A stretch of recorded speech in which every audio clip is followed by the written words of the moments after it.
ॐ तव कथामृतं तप्तजीवनं कविभिरीडितं कल्मषापहं श्रवणमंगलं श्रीमदाततं भुवि गृह्णन्ति ये भूरिदा जनाः।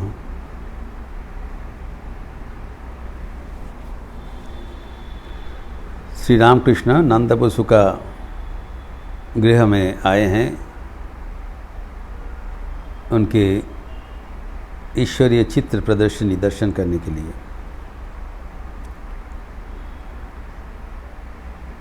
बहुत आनंद हुआ था। गृह स्वामी नंदबसु को बहुत तारीफ किया।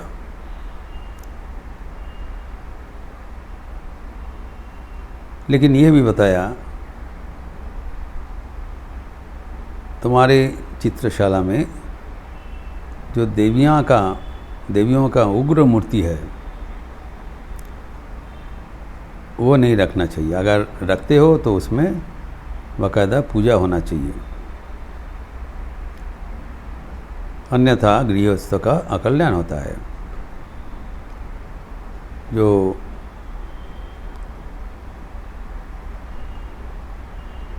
देवियों की उग्र मूर्ति है तो धूमावती,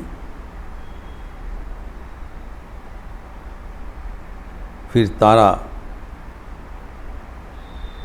तारा हम जानते हैं कि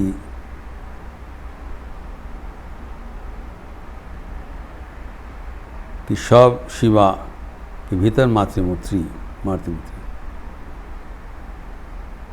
जैकल्स रहता है, डेड कॉर्प्स रहता है, मुर्दा रहता है, शियाल रहता है, इसके मातृमूर्ति, ये सब गृहस्थ के घर में रखने से पूजा करना अनिवार्य होना चाहिए। तभी इसमें जो गृहस्थ स्वामी का भाई है पशुपति, उन्होंने बहुत ही अच्छा बताया। तो तीनी যতদিন চালিয়ে নিচ্ছেন ততদিন চলবে। वैश्वरी वारी बहुत अच्छा बताया। करने वाला तो स्वयं ईश्वर ही है, वही सब चला रहे हैं। तो अभी तक तो कोई असुविधा नहीं हुआ। ठाकुर ने बोला है तुम लोग तुम्हारे अदृष्ट भालो, यू लकी। अभी तक कुछ हुआ नहीं तो संसार में विपर्जय होना बहुत संभावना है अगर ये सब उग्र मूर्तियाँ घर में रखने से। लेकिन इसको कुछ हुआ नहीं। तो कहते हैं ये उनके कृपा से ही हो रहा है, तो जब तक वो चलाएंगे उतने तक चलेगा। कैजुअली बता दिया। ठाकुर कहते हैं ता बटे किंतु ईश्वरे मन राखाई भालो, ईश्वर के भूले जावा भालो नय। ये बातों का परिप्रेक्षित में बताया। ये हमारे सबके लिए बड़ा सीख है, ग्रेट लेसन टू अस। जो पशुपति बाबू जो बोला है स्टेटमेंट ऑफ फैक्ट कि भगवान जैसे कराएंगे वैसे होगा। हम लोग तो करता है नहीं, अहंकारो विमूढ़ आत्मा करता है इति मन्यते। भगवान ही करता है, वो चला रहे हैं, जब तक चलाएंगे तब तक चलेगा। But do we believe in it, ये प्रश्न होता है। ये पटवारी है, सब काम करते हैं मैं कर रहा हूँ, और जब ये सब बातें आते हैं तो भगवान करता है। ये तो डाइकोटोमी हो गया। भगवान चला रहे हैं, जब तक चलाएंगे चलेगा, वो तो सही बात है। लेकिन इसमें क्या तुम्हारा विश्वास है? ना ये बातों का बात है, कथा मात्र। इसका लक्षण क्या होगा कि अगर ईश्वर में तुम्हारा मन है तो अच्छा है, तब तुम्हारा ये मनोभाव जेन्युइन है। और जो ईश्वर को भूल गया और खाली ऐसे बोल रहे हैं ईश्वर को इच्छा से हो रहा है, he is doing a debauchery. वो भालो नय, it's not true, it's not good.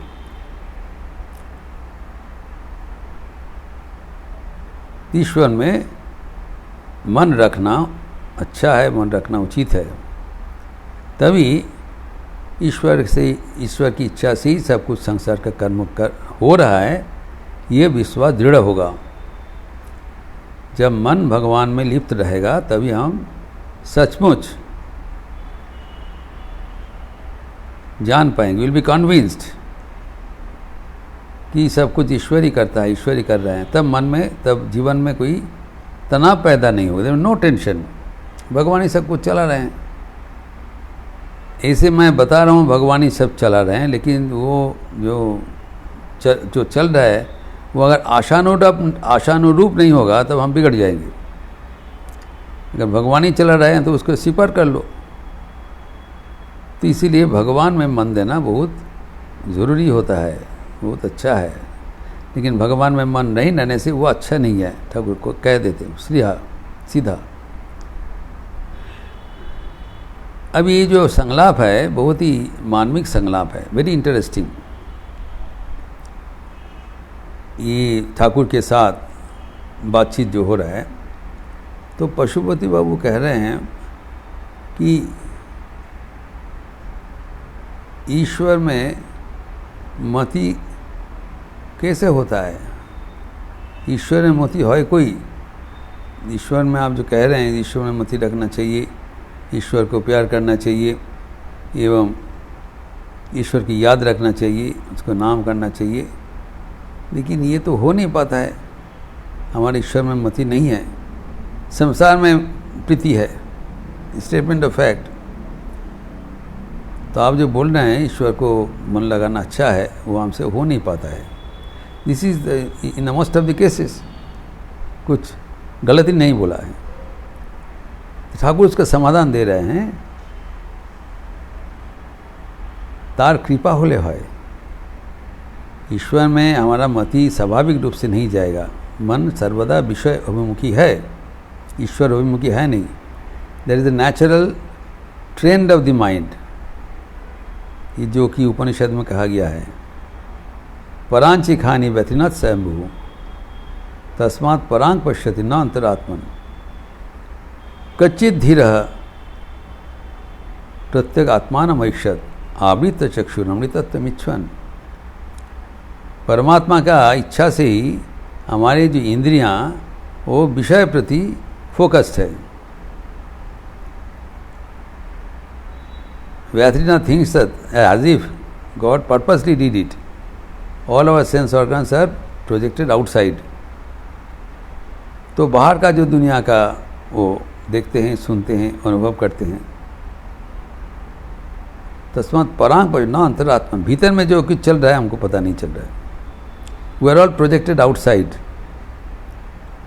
लेकिन कश्चित धीर, कोई धीर व्यक्ति है, बुद्धिमान व्यक्ति है, वो अपना जो अटेंशन वो भीतर को वो लगा देते हैं।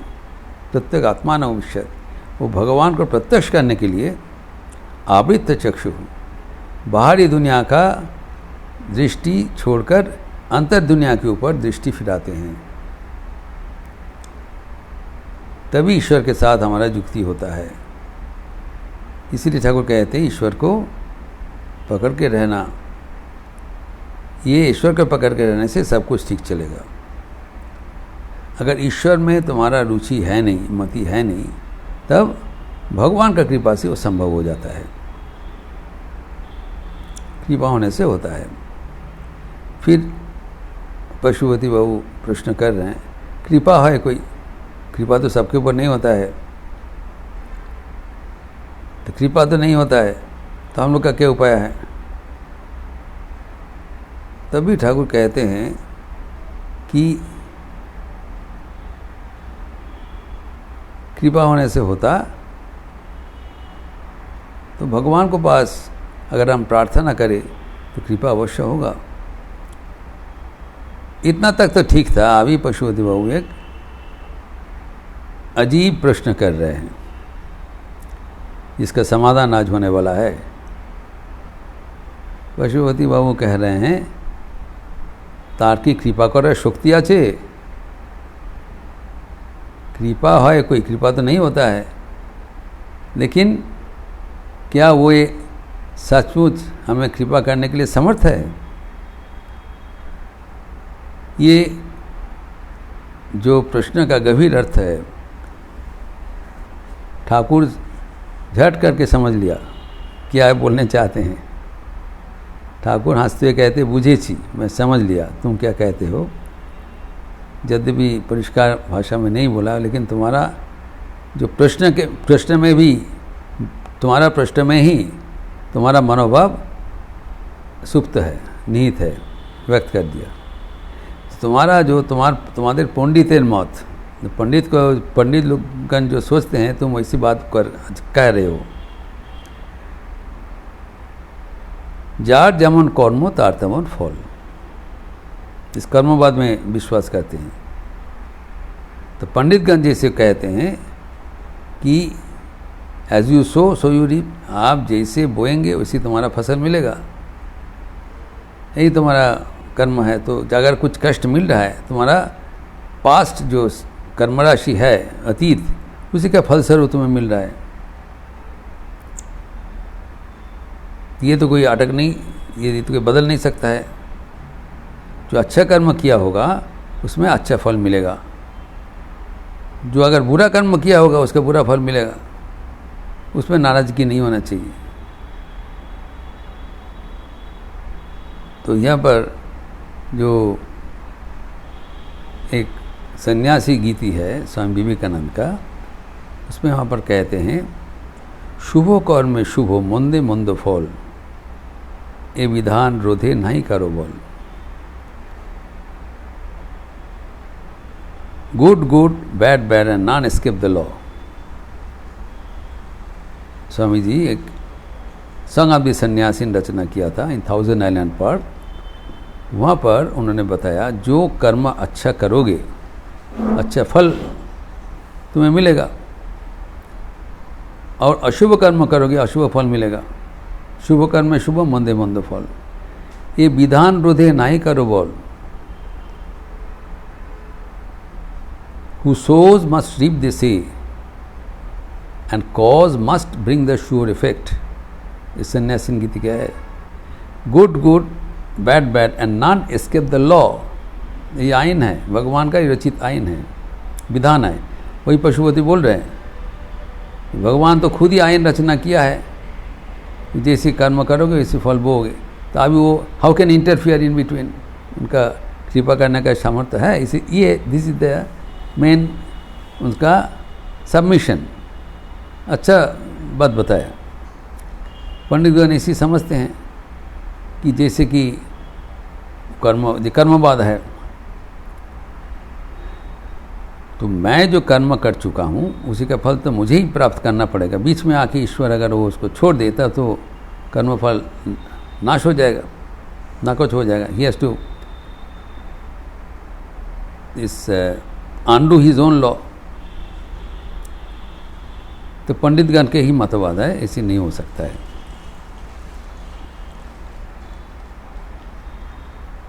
तो ठाकुर अभी बोल रहे हैं, समझ लिया तुम पंडितों का जो मतवाद है वो तुम कहते हो ईश्वर को ये शक्ति है कि नहीं, तुम ये सब छोड़ दो। भगवान अगर ये सृष्टि के नियम सृष्टि किया है वो तोड़ सकता है। शरणागत होने से कर्म क्षय होता है, ये है ठाकुर ने बताया। ये नॉर्मल चैनल इज दिस, जो जैसे कर्म करेगा उसी उनका अनुसार फल मिलेगा। लेकिन अगर कोई भगवान को आराधना करे, भगवान के पास प्रार्थना करे, तब वो कृपा करके उनका फल का परिमाण वो कम कर सकते हैं। लेकिन रिड्यूस कर्म क्षय होता है।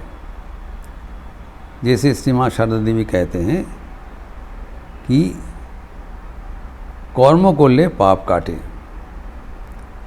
अगर अशुभ कर्म किया है, पाप कर्म किया है, उसके लिए पाप के लिए हमें झेलना पड़ेगा। अगर अभी बीच में अगर कोई भगवान के चरणों में प्रार्थना करे, आंतरिक निवेदन करें, तब उनके प्रार्थना से, उनके आकुति से, उनके आरती से, उनके भगवान के प्रति शरणागति से वो जो कर्म का जो परिमाण वो कम बेसी हो जाता है। माँ तो श्री माँ शारदा उदाहरण देके कह रहे हैं, अगर किसी का कर्मफल था, अदृष्ट में था, प्रारब्ध था कि उनको पैर कट जाएगा, अगर इसके बीच में बहुत प्रार्थना किया, भगवान को पुकारा, तब भगवान कृपा से पैर तो नहीं कटा, लेकिन पैर में एक चूक घुस गया।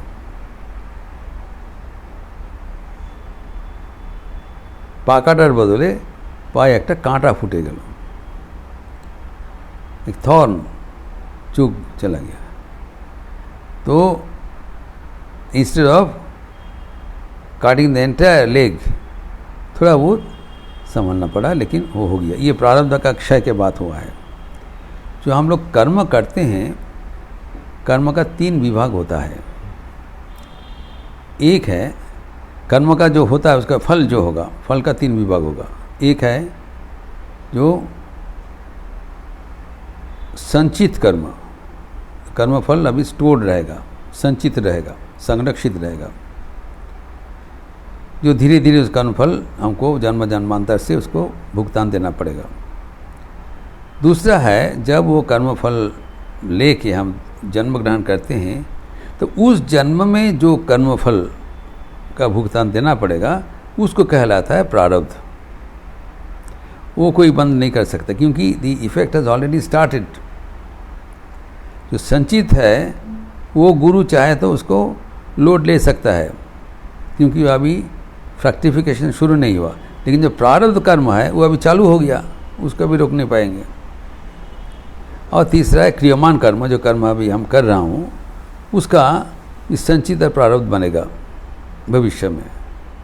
तो अभी जो अवस्था है, जो हमारा संचित और प्रारब्ध का जो विभाजन है, वो है इस जीवन में जो कर्म का फल शुरुआत हो गया। इसमें क्या भगवान इंटरफेयर कर सकते हैं? यही है प्रश्न का जो पशुपति बाबू का था। भगवान को उसको समर्थ है, प्रारब्ध तो शुरू हो गया, वो कैसे करेंगे? ठाकुर इसका समाधान दे रहे हैं कि वो उसका परिमाण घटा सकते हैं। मतलब जो मोमेंटम शुरू हो गया, मोमेंटम को स्पीड घटा सकते हैं। इसे सीमा शरद भी कहते हैं। पैर काटने के बजाय उसमें एक चूक घुस गया, सामान्य को उसका कष्ट हुआ। Magnitude of the work, the effect has been greatly diminished. इसीलिए ठाकुर कहते हैं कि शरणागत होने से तुम्हारा भगवान का मदद तुम्हें मिलेगा एवं भगवान का दर्शन से तुम्हारा जीवन धन्य हो जाएगा। तो ये जो ठाकुर का समाधान है वो है एक अभिनव समाधान। शरणागत हो जाओ, हे जीव शरणागत हो जाओ। शरणागत होने से तुम्हारा जो भुगतान है राशि वो कम हो जाएगा। तुम्हारा जो जीवन ईश्वर केंद्रिक हो जाएगा, और ईश्वर केंद्रिक होने से तुम्हारे ऊपर ईश्वर का जो आशीर्वाद वर्षित होते रहेंगे, एवं इस जीवन में तुम ईश्वर लाभ करके सफल हो पाओगे। इसलिए वो सब हिसाब किताब का बात अनावश्यक है। भगवान को पुकारने से भगवान इंसान को मदद कर सकते हैं, एवं उनका जीवन का धारा वो बदला सकते हैं, ताकि उनका जीवन में कृपा करके ईश्वर में मति पैदा हो जाए, ईश्वर में रुचि पैदा हो जाए, एवं वो ईश्वर में रुचि पैदा होने से वो सचमुच समझ लेंगे कि भगवान की इच्छा से ही सब कुछ हो रहा है। वो जो बोला है तान इच्छा चुलबे, वो बातों का बात है। दैट इज थियोरिटिकल एक अटरेंस। लेकिन जब बोध में बोध उसका उत्पन्न हो जाएगा, बोध प्राप्त होवे, तखन वो सचमुच दिखेगा ये सब भगवान का प्ले है। तब ये संसार उनके लिए कोई खतरनाक अवस्था नहीं है। संसार एक place of enjoyment, but the enjoyment is around God. यही ठाकुर का निर्देश है पशुपति बाबू को। इसके बाद ठाकुर उनको एक प्रणाम मंत्र ठाकुर कैसे करते थे वो बता रहे हैं, ताकि ये प्रणाम करना कैसे होना चाहिए, ठाकुर को कैसे आत्मनिवेदन करना चाहिए, कैसे शरणागति लेना चाहिए, वो अभी सिखा रहे हैं, जिसका विस्तार हम अगले दिन करेंगे। ओम शांति शांति शांति। हरि ओम तत्सत। श्री राम कृष्णार्पणमस्तु। आज फिर शुक्रवार का अवसर आ गया। दोपहर को 10 बजे के बाद शारदा संघ का क्लास,